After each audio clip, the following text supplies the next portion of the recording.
Grow your practice, grow your wealth, grow your impact. Find out how to spend less time in the dental chair and more time on the things you love. Welcome back to the Dental Wealth Podcast. Glad to have you back for another episode. I did not bring my lucky quarter. Actually, I technically still have my lucky quarter here today, but I'm not going to use it. But I do have a quick topic, and it's actually, I've got the topic I want to talk about is completely different than a little bit of, if you'll indulge me for a second, I want to talk about something that just happened before we shot. We were just talking about two books that were historical books that literally were business and they're business books that literally are paramount to like somebody's educational library. And then what we were talking about, so I went on Amazon to go buy them both, and that literally was like $7.40.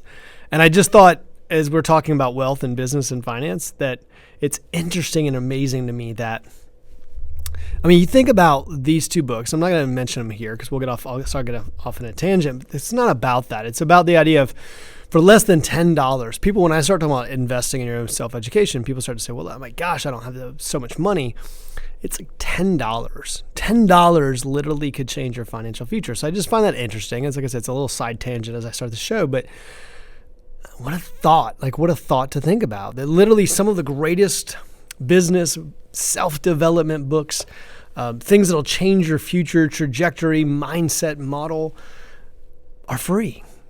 $3, $5, and it's really amazing. And so I just had to mention that as I start talking about people that are transformative in nature. I mean, this idea of being transformative, I would, if you don't have a library, you need to create one. And if you start to look at some of the centerpieces of your library these days, well, literally, because some of them are timeless and some are old. They're old. And in this case, we were talking about a book that's hundreds of years old.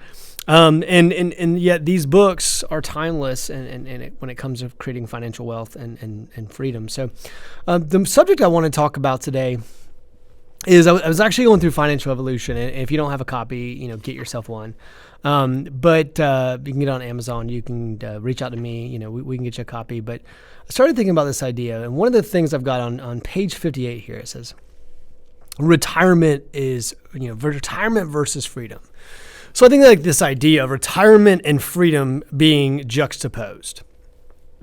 And because what we have sold on, and by the way, I put all kinds of numbers in the books, and I think there's some charts and to back it up. But long story short, this idea of retirement, we've all been sold on retirement by the financial industry. And the financial industry realized that if they could create a date and time, and then if we had that date, boom, the day you turn 65, hypothetically, that if you don't have the accumulation that you're supposed to have, you will be destitute.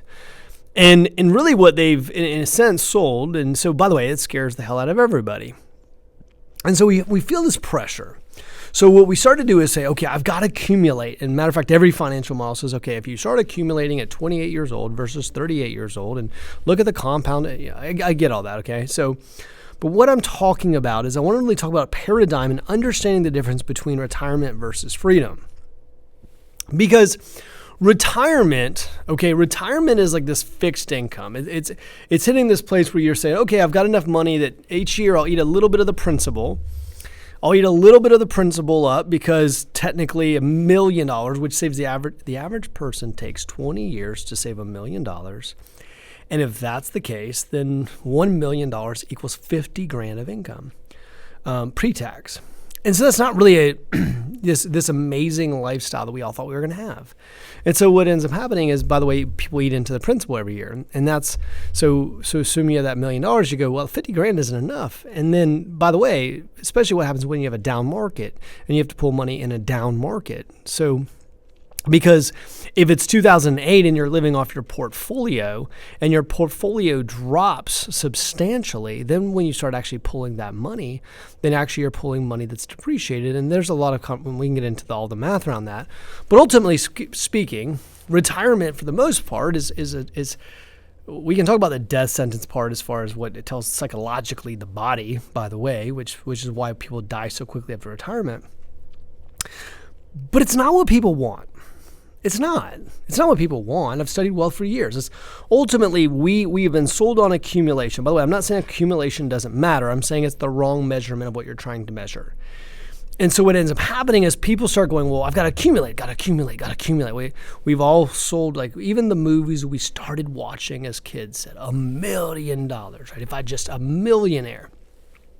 So these like ideas of like, if I won the lottery, then, and so this has been, pushed through society, but it's really not wealth.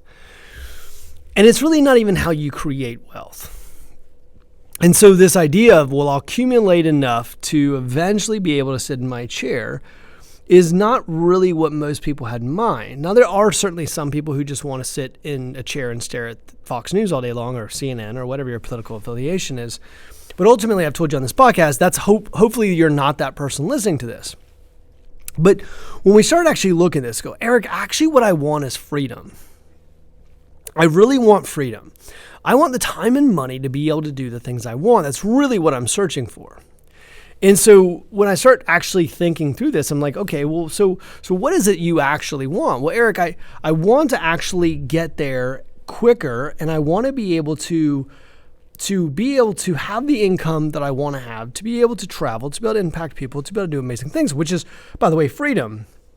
One of the reasons why I say don't sell your dental practice, I mean, there is a number certainly where people will sell, but when I say, look, a $1 million dental practice, even if you had no taxes, which is not going to happen, and you had no debt, and if you were making 30% profit margin, you'd have $300,000. If you sell that dental practice and you get the whole $1 million, you got $50,000, which means that $1 million isn't going to last for long because of the fact that you're going to have to eat into the principal. By the way, they call that the death spiral. This is what financial advisors put you in. So ultimately speaking, I don't want to do that. I actually, believe it or not, I'm fine with the retirement accounts. People think I'm against retirement accounts. I'm certainly not. But I'm also good with math, and so I realized that, hey, if I've got this business that's actually, even if I put an associate in place and got 15% and I created scalability, well, then I'd have $150,000, which would be 3 times what I would have if I sold the practice. So that would make sense that I kept it and put some scalability in place. This is why I'm like, hey, look, it doesn't make sense. That's the equivalent of $3 million in an investment account. So those of you who have listened to the podcast know that I'm not a huge fan of you selling off early. Now, there will be by the way, I do recognize there is a point where you would end up selling this dental practice. But what ends up happening is by keeping it for a longer period of time, and by having it for a longer period of time, what ends up happening is those retirement account funds, by the way, we fully invested in our business first because we were getting 30% profit margin, not 5%, and paying fees to do it. We put it there, and it isn't until we've maximized capacity and we've maximized growth currently in that current calendar year that we even start to think about funding some of those other things, because we've got to make sure we fund the mothership. And then once we do that, then we've if we've invested properly, which is not that hard to do, then what ends up happening is ultimately we have additional, we buy real estate along the way. We put money into brokerage accounts. We put money, and what ends up happening is by the time we get to that place, we're allowing our brokerage accounts and things to double, because money doubles about every 10 years. So there's an amazing plan we can put together. I'm getting a little bit off on a tangent. I'm just trying to get you in the right mindset for what I'm about to talk about. And the idea is this. So if it's, what are you truly measuring? So you get what you measure. So then what are you truly measuring when you're going through all this? So you get up every day and you white knuckle it to work, and you you get to the office, and then you're stressed out, and you've got to deal with financials and marketing and taxes. And so you're going through all this because you're like, okay, what am I trying to absolutely do? And someone told you it's about accumulation, it's about accumulation, it's about accumulation. And it's really not. It's not about accumulation. It's never been about accumulation. And that's what I'm trying to get you to understand. I'm not saying accumulation doesn't matter. Certainly having assets and net worth matters. But I'm saying it was never about accumulation. Somebody convinced you along the way that it was about accumulation. So we started using terms like millionaire to describe accumulation. And so the financial industry weaponizes these terms and starts to say you've got to have X amount of million for you to be able to do that. So it's accumulation. Your financial advisor talks about accumulation because they get what they measure. They're trying to get you to get as much money as possible. They want your money. They don't know your business. They don't need to know your business. That's not their model. Their model is give me as much money as possible, and I'll get you to retirement. Remember, the goal of retirement is that you die before your money runs out. That's the only goal. Hopefully, if you give me enough money, then I will help you die before your money runs out. And that is the goal. But I'm actually going back and saying, okay, but if it takes 20 years to get $1 million, there's got to be a more efficient way to do that. There's got to be. And so one of the examples I give sometimes to people, I say, look, this is a real life example that happened to me. I said, look, I was on LoopNet one morning. And as I'm on LoopNet, I'm doing a little research and I come across this condo, kind of a neat little business condo. So I'm interested in it. So I called the real estate agent up and I said, look, I want to come check this thing out. So it was about $250,000, so it's $250,000, and the initial investment's $50,000. So I have to put $50,000 to get into this thing. That's what the bank wanted. The bank wants $50,000 to get in. And I looked at the space and the square footage of the space, believe it or not, the square footage of the space compared to, basically the market, it was really good. It was a lot of square footage for $250,000. Price per square foot was really good. I said, okay. So then I go back and I look at this, and by the way, it had like a really nice training room area, and eventually what happened is a church ended up taking the space, renting the space. So the rental income on the space was $4,500. So it rented for $4,500. Now, if you're following me on this example, at this point on this condo, how much money have I put in at this point? So if you're following with me, how much money have I put in? I've put in $50,000. So $50,000 has went into this condo. So they're paying $4,500 a month.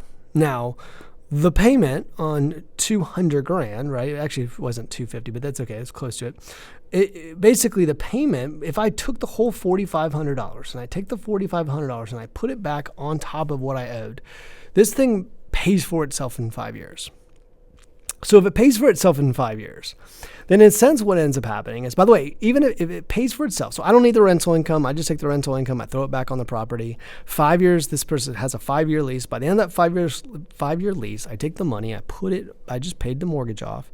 So what happens at the end of 5 years? Now, I want you to hear me again. How much money have I put in?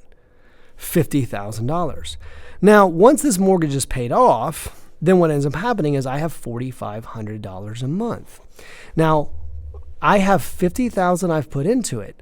I told you a little bit earlier in this podcast that if you had $1 million at 5%, you would have $50,000 or roughly $4,100 a month. $4,166 is what it comes out to.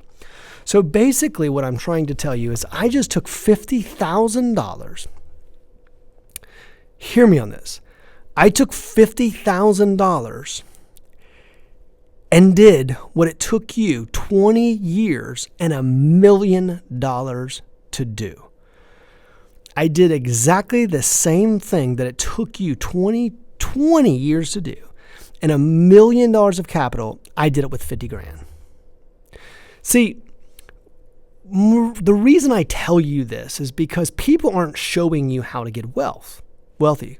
People are not showing you how to get wealthy. They're not. And what ends up happening is I look at this and go, well, my gosh, Eric, what if I did 5 of these? And if I had $20,000 a month roughly coming in, hell, I could retire. I would have freedom to do the things I want.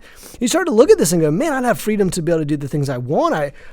Now the accumulation, by the way, there would be an asset, but you might end up having, if I use the same example, I might end up having 4 of these. So I have $1 million in net worth. So by the way, both of these have $1 million. Let's just use the same example. Both of them have $1 million. Your net worth is $1 million, but your income, right, is roughly $20,000 in my example and $50,000 with your financial advisor. excuse me, well, it's $41.66 a month and 20 grand a month. So $41.66 versus, so you want $4,000 a month, $4,200 a month, or do you want roughly 20 grand a month? Does that make sense?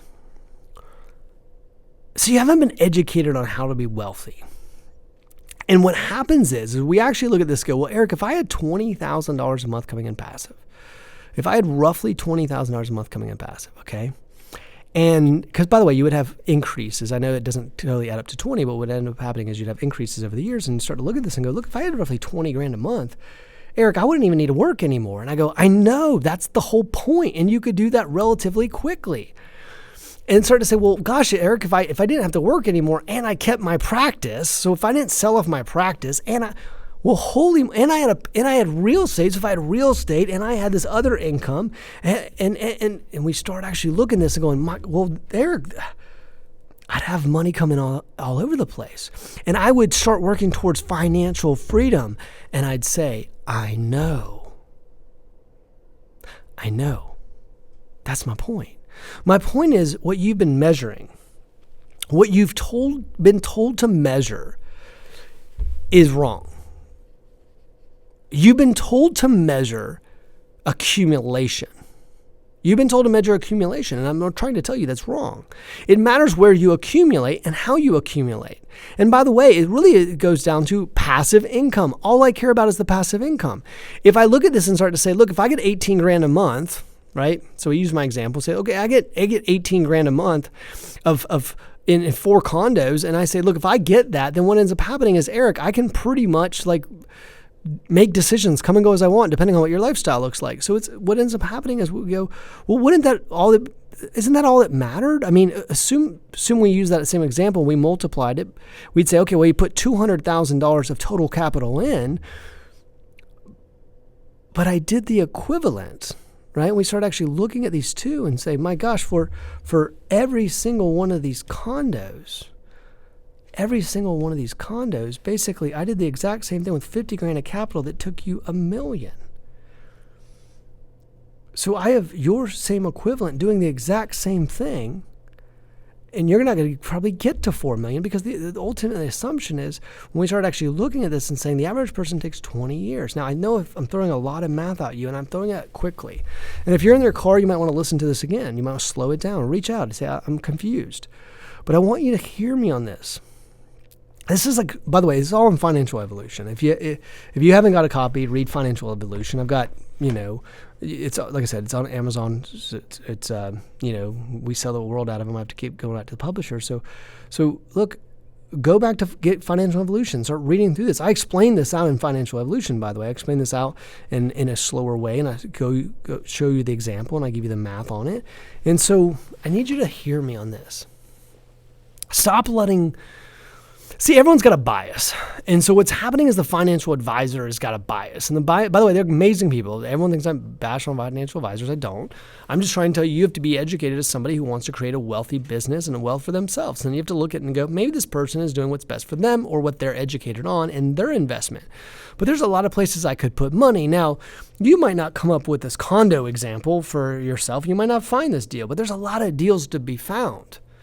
And when we look at our business and say, my gosh, this business is a gold mine. And in fact, if I just focused on creating passive income, if I invested in my business, if I listened, for instance, to Tower Leadership, I learned how to invest in my business. And once I did that, I took the excess capital and I took that capital and I invested it. Instead of a boat, I went and got assets. And then I took those assets who would create passive income, and that passive income would create freedom. And the more of these I acquired, the more freedom I would create. And in a sense, over time, my practice would just be a bonus. But the fact that I wasn't stressed over it and the fact that I had income coming in would then allow me to keep it. And I could make better financial decisions. Because by the way, when you're stressed out, you make poor financial decisions. Would you agree with that? Like when you're stressed out, you make poor financial decisions. People make poor financial decisions when they're stressed. People make poor financial decisions when they're desperate. You might sell off, by the way, you know how many dental practices I've seen that have sold for just horrible valuations because the person was desperate? Imagine, when you go to sell your dental practice, you go, nah, I don't really need the money. I'll wait for the better offer. And so we start, and by the way, the financial advisor is whispering in your ear and saying, hey, sell it, sell it, sell it, sell it. Because they're going to get a big check. And they're like, hey, sell it, sell it, sell it, sell it, sell it. And the broker's like, sell it, sell it, sell it, sell it. And here's one of the biggest mistakes. By the way, one of the things that drives me nuts as I see is when people hit this age of like 62, 63, 64, all their friends are like, when are you going to retire? When are you going to retire? And I'm telling you right now, I work with people right now in their 60s that are like, Eric, I'm just getting started. Everyone thinks I should retire, but I'm just getting started. Like, I'm just getting out of the docks. And I had a person I was sitting down with who had done really, really well financially. We worked together for years and put all these things in place. And it's interesting. He looked at me and he said, in his 60s, and he goes, now what? And I said, it's interesting because all the work you've done up to this point was only to prepare you for your next journey. And the next journey is going to be a lot more fun. And that's really what I want for you. As you listen to this podcast, what I want for you is this. I want you to dispel this retirement myth. The average person doesn't live, even the people that get to retire do not live the life that you want to live. They don't live how many people do you know? I mean, let me ask you this question. How many people you know that have retired? Of all the people you know. So I want you to figure out the percentage of people you know that are retired that are just like, man, they are living the lap of luxury. And they travel, they do everything they want. Their income goes up every year. Their assets are going up. They're going to leave a huge legacy. Like, how many people is that? So you're measuring the wrong thing. I'm telling you, you're measuring the wrong thing and you're getting advice from the wrong people. So I'm glad to have you here. Thank you for being here because I want you to hear me. And the condo example is just one example, but I could give you a gazillion examples. Maybe a gazillion's a much, but I can give you a lot. So here's what I want you to think about from this podcast. I want you to measure passive income. I want you to think about this for a moment and figure, like, how much passive income do I need? What's that number? What's that number? What's the passive income number that I need? What would be the number that if I had that number, I would be completely just pumped? And what's that number? And that's what we need to go to work on. We need to go to work on that passive income number and put accumulation to the side. By the way, accumulation will take care of itself. I promise. If you go after passive income, net worth and accumulation take care of themselves. I'll promise you that. But that's where you go first. You go after passive income. And you have to go after efficiency and say, well, how can I get there quicker? What's the quickest way for me to get my $20,000 a month? What's the quickest way for me to get my $10,000 a month? Whatever the number is for you. I remember talking to a wife years ago, and I said, how much money do you want per month? And she said, well, $10,000 of passive. And I looked at her and I said, no, seriously, how much do you want? She said, okay, 50. Look, if it's 50, it's 50. It's 40. Look, I assume you're doing this because you want to create wealth. So let's figure out what that number is, and then let's go to work. But believe me, this is why I tell you your practice is an asset, not an income stream. It's an asset. It's an asset that puts off income so that we can make investments. Certainly some portion of it we will take home, and as the practice grows, we take maybe a larger portion home as far as a dollar amount, not percentage, but a dollar amount. But the game is to go take that money and then put it in other places that help continue to grow. By doing that, we then get to this place of freedom. And why this book called Financial Evolution? Well, the book's called Financial Evolution because I kept looking at how everyone was doing it, and I was like, it's just wrong. The math is wrong. No one's showing people simple math that would change their lives. And so people need to understand that there's a much better way to do that. And by the way, wealthy people already know. They're just not telling you. There's a financial advisor that I talked to recently, and he pulled up in like an 82 Civic or something, it seemed like. I mean, you know what I mean by that is that, like, I don't know that his strategy is working for himself. You know, now maybe he was frugal on his car. I don't know, but certainly didn't look that way. And so, look, I'm not beating financial advisors up. I need you to hear me on that. But what ends up happening as a CEO is that you have to have the knowledge. You have to have the knowledge to be able to make the decisions that are best for you in your financial life. And so I want you to have all the information. You need to read Financial Evolution because you need to have all the information. And when you have all the information in front of you, you can make better decisions. And by making better decisions, you'll get more wealth and you'll get there quicker. By getting there quicker, you'll have a better life. And instead of retirement and sitting around on a fixed income, you'll have freedom. See, once you get to freedom, you'll start to realize once you can come and go as you want, once you start to be able to do all these things, you'll start to realize, look, I want to impact people's lives. And then the true fun starts to happen. And so the first thing I want you to measure, if you really truly want to have this life of purpose and intention and legacy, the first thing we do is go after passive income. We've got to free you up. We got to give you time and money to do the things you want. Let's get you out of the chair. Let's free you up. Let's create a life together that rivals anyone else's. And so that you're freed up to live the life that you deserve, the life that your kids deserve, that your legacy deserves. I'm telling you, by doing that, by getting focused in and getting passionate about this and getting psyched up, and people will take an implant course and they'll spend $35,000 learning how to place implants, but they won't learn how to just get themselves out of the dental chair. Look, it's time to free yourself up. Now, you love dentistry, stay in the chair to some degree, but do it when you want, how you want, right? With the patients you want. That's ultimately the goal. It's the goal of this podcast. So, look, thanks for listening. I hope you enjoyed this. If you any examples threw you off, listen, go back, slow it down. Write these down. I told you, get with a friend, share this with a friend. You guys go through the examples together. How would this impact your life if you did this? Look, here's one of the cool things you could do. So you take this podcast and you work with a friend, okay? And by the way, work with teams. All you have to do is, do study around teams versus doing things individually, and you'll find that the results are dramatically better in teams than they are as individuals. There is so much science behind that.